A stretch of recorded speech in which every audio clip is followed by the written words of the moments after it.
In front of me is HMD Skyline, and today I would like to show you how you can check a password saved in Google Passwords Manager.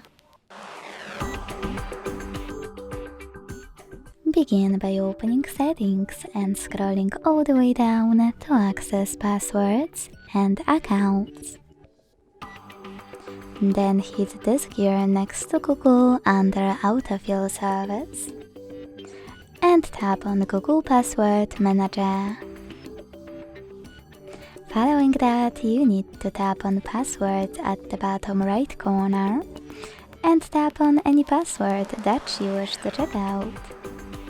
Enter your screen lock, tap on eye icon next to your password, and this way make it visible.